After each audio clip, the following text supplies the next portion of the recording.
മാത്രമല്ല ഇപ്പൊ നമ്മുടെ കുട്ടികളൊക്കെ പെൺകുട്ടികളൊക്കെ റീൽസിന്റെ പിന്നാലെയാണ്. റീൽസ് കളിച്ച് കളിച്ച് കളിച്ച് ഇപ്പൊ ലാസ്റ്റ് എത്തിയിരിക്കുന്നത് ഹംസ റളിയല്ലാഹു അൻഹുവിന്റെ നെഞ്ചത്താണ്.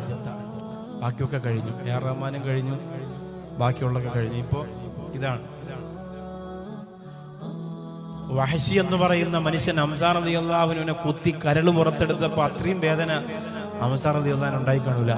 നമ്മളെ താത്തമാര് കുത്തുന്ന ഈ കുത്തിന്റെ വേദന അത്ര ആ വേദന ഉണ്ടാവൂല. എന്തൊരു സങ്കടമാണ്. ആ പാട്ടിനെ നിങ്ങൾ അംഗീകരിക്കുന്നുണ്ടോ എന്നൊന്നും എന്നോട് ചോദിക്കരുത്. ഹംസ റളിയല്ലാഹുവിനെ കുറിച്ച് പറയുന്ന ഒരു പാട്ടല്ലേ, അതിൽ സഹോദരിമാരൊരു പ്രത്യേക രീതിയിൽ വസ്ത്രമൊക്കെ ധരിച്ച് വമ്പുറ്റ ഹംസ റളിയല്ലാഹു ചാടി തമ്പിയാസ് ഇങ്ങനെ അങ്ങോട്ട് കുലുക്കന്നെ. അല്ലാഹുവേ, ഉസ്താദുമാരിയ്ക്കുമ്പോ അള്ളാഹുവെ, ഞങ്ങളുടെ മാതാപിതാക്കളിൽ പലരും ഖബറിന്റെ അകത്താ, നീ മഗ്ഫിറത്ത് കൊടുക്കണേ അല്ലാഹ്, മർഹമത്ത് കൊടുക്കണേ പടച്ചോനെ. അവരുടെ ഖബർ നീ വിശാലമാക്കണേ റഹ്മാനെ, സ്വർഗ്ഗപൂങ്കാവനമാക്കണേ അല്ലാഹ്. പടച്ചോനെ, മരിച്ചവരെ മറക്കുന്ന മക്കളാക്കല്ലേ റഹ്മാന്. ജീവിച്ചിരിക്കുന്ന ഞങ്ങളുടെ മാതാപിതാക്കൾക്ക് നീ ആഫിയത്തും ദീർഘായുസ്സും നൽകണേ അല്ലാഹ്. അവരുടെ പൊരുത്തം നീ ഞങ്ങൾക്ക് നൽകണേ പടച്ചോനെ. അവരുടെ കാൽച്ചുവട്ടിൽ കിടക്കുന്ന സ്വർഗം നീ ഞങ്ങൾക്ക് നൽകണേ റഹ്മാനെ. അള്ളാഹുവെ പടച്ചവനെ, ഞങ്ങളെ പലരും പല പല രോഗങ്ങൾ കൊണ്ട് പ്രയാസപ്പെടുന്നവരാ അല്ലാഹ്. പടച്ചവനെ, രോഗം തരുന്നവൻ നീയാണ് റഹ്മാനെ. അത് മാറ്റാൻ ഒരു മരുന്ന് നിനക്ക് വേണ്ടല്ലോ അല്ലാഹ്. പടച്ചവനെ, കഷ്ടപ്പെട്ട് സമ്പാദിച്ചത് മുഴുവനും വിറ്റ് ചികിത്സിച്ചാലും മാറാത്ത രോഗങ്ങൾ തരല്ലേ അല്ലാഹുവേ. ദുനിയാവിലിട്ട് നരകിപ്പിക്കല്ലോ പടച്ചോനെ. മറ്റുള്ളവർക്ക് ഭാരമാകുന്ന ജീവിതം നൽകല്ലേ അല്ലാഹുവേ. പടച്ചോനെ, കിടന്ന് മലമൂത്ര വിസർജനം നടത്തേണ്ട അവസ്ഥ വരുത്തല്ലേ അല്ലാഹ്. പടച്ചോനെ, ഞങ്ങളുടെ കൂടെ കിടന്ന ഞങ്ങളുടെ ഭാര്യ ഞങ്ങൾ മരിക്കാൻ ആഗ്രഹിക്കല്ലേ അല്ലാഹുവേ. സ്വന്തം മക്കളും അപ്പയും ഉമ്മയും മരിക്കാൻ വേണ്ടി ദുആ ചെയ്യുന്നത് വരെ എത്തിക്കല്ലേ അല്ലാഹ്.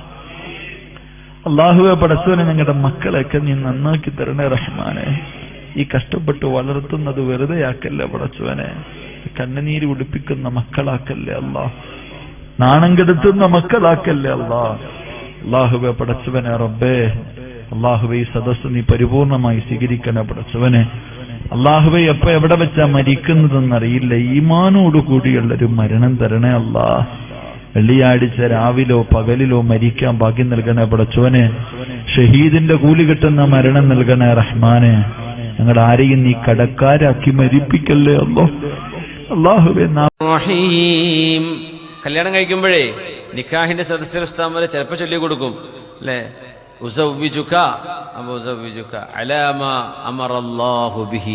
എന്റെ മോളെ നിനക്ക് ഞാൻ കെട്ടിച്ചു തരാണ്. പെണ്ണിന്റെ വാപ്പ പറയാണ്, എന്താ പറയണത്? അലാമ അമറല്ലാഹു ബിഹി, അള്ളാഹു പറഞ്ഞതനുസരിച്ച്. ഇതൊരു നിക്കാഹാൻ, അള്ളാഹ് പറഞ്ഞതാണ് നിക്കാഹ് ചെയ്തു കൊടുക്കാൻ, ഞാൻ ചെയ്തു തരാണ്. ബിഇംസാകിൻ ബിമഅറൂഫ്, എന്റെ മോളെ നല്ല നിലക്ക് നീ കൂടെ ചേർത്ത് പിടിച്ചു കൊണ്ട് നടക്കണം. ഔ തസ്രീഹിം ബിഇഹ്സാൻ, നിങ്ങൾക്ക് രണ്ടുപേർക്കും ഒരുമിച്ച് ജീവിച്ചു മുന്നോട്ട് കൊണ്ടുപോകാൻ പറ്റില്ല എന്ന് വരികയാണെങ്കിൽ ബുദ്ധിമുട്ടാക്കരുത്, കയറില്ലാതെ കെട്ടിടരുത്. തസ്രീഹിൻ ബിഇഹ്സാൻ, നല്ല നിലക്ക്. നമ്മുടെ സ്നേഹബന്ധങ്ങൾ അങ്ങനെ ആവണം. ആങ്ങളും പെങ്ങളുള്ള ബന്ധം പൈസക്ക് വേണ്ടി ആവരുതേ. പെണ്ണുങ്ങളെ, സഹോദരന്മാരെ, ആണുങ്ങളെ, നമ്മുടെ ബന്ധം പൈസക്ക് വേണ്ടി ആവരുത്. പൈസ കിട്ടുക, പൈസ ചോദിക്കുക, കുട്ടികളെ കെട്ടിക്കാണ്ടെങ്കിൽ ആങ്ങളെ കാണാൻ പോവുക, കല്യാണം കഴിഞ്ഞാൽ പിന്നെ പുളിച്ച ചീത്ത പറയാ, ഇങ്ങനെയൊന്നും ആവരുത്. അങ്ങനെയൊക്കെയാണ് പല ബന്ധങ്ങളിലും കാണുന്നത്. ഒക്കെ വലിയ മോശമാണ്. സ്നേഹബന്ധം പൈസയെക്കാളും വലുതാണ്. ഒന്ന് കാണുക, ഒന്ന് കൂടെ ഇരിക്കുക, ഒന്ന് സംസാരിക്കുക. തങ്ങളുടെ കാലഘട്ടത്തില് ഭാര്യയുടെ പീഡനം സഹിക്കാൻ പറ്റാതെ ഒരു ഭർത്താവ് ഗതി കെട്ടിട്ട് വീട്ടിൽ നിന്ന് ഇറങ്ങി. തീർന്നടി, ഇന്നത്തോടെ തീർന്ന്, ഞാൻ പോവാ എന്നൊരു തീരുമാനമാക്കുമെന്ന് പറഞ്ഞിട്ട് നേരെ ഖലീഫ ഉമർ തങ്ങളുടെ വീട്ടിൽ വന്നു. ഇതിന് ഇന്നത്തോടെ ഒരു തീരുമാനമാക്കുമെന്ന്, പള്ളിയിൽ പോവാന്ന്, ഞാൻ പ്രസിഡന്റിന്റെ വീട്ടിൽ പോലെ പള്ളിയിൽ പോവാന്ന് പറഞ്ഞ് ഇറങ്ങി പറഞ്ഞ പോലെ ഒരു ചങ്ങാതി നേരെ ഉമർ തങ്ങളുടെ വീട്ടിൽ വന്നു. പടപേടിച്ച് പന്തളത്ത് പോയപ്പോ പന്തം കൊളുത്തി പടയുന്നൊരു പഴഞ്ചൊല്ലുണ്ട്. ഉമർ തങ്ങളുടെ വീട്ടിൽ വന്നപ്പോ പടച്ചവന് അവിടെ ബദർ യുദ്ധം നടന്നുകൊണ്ടിരിക്കുക. ഭാര്യ ഉമർ തങ്ങളുടെ ഭാര്യ ഉമർ തങ്ങൾ ഇങ്ങനെ പൊരിച്ചോണ്ടിരിക്കുക. ഈ ചങ്ങാതി ഇങ്ങനെ കണ്ടപ്പോ വിചാരിച്ചു, പടച്ചവനെ അല്ലാ, ഇത് വെച്ച് നോക്കുമ്പോ അതാ നല്ലത്, മിണ്ടാതെ ഇറങ്ങിപ്പോയി. അപ്പോഴേ ഈ ഉമർ തങ്ങൾ ഈ രംഗം കാണുന്നുണ്ട്, ഇയാളിങ്ങനെ വന്നു പോണത്. അപ്പൊ കണ്ടപ്പോ ചോദിച്ചു, നീ ഇന്നലെ രാത്രി എന്റെ വീട്ടിൽ വന്നില്ല, എന്താ വന്നേ? ഒന്നുമില്ല. എന്തിനാ വന്നേ?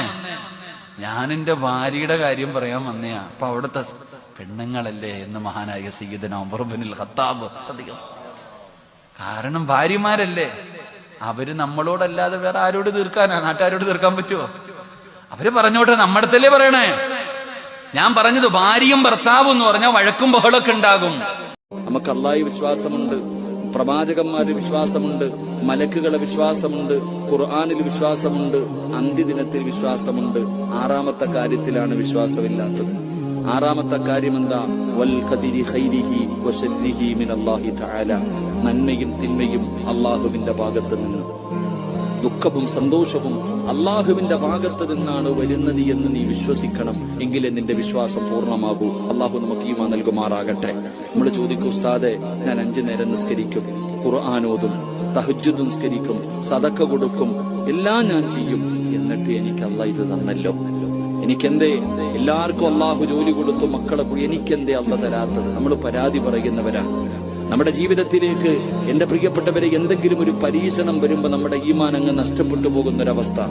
എന്റെ പ്രിയപ്പെട്ടവരെ എന്ത് തന്നാലും അത് അള്ളാഹുവിന്റെ തീരുമാനം, അത് പടച്ച റബ്ബിന്റെ തീരുമാനം.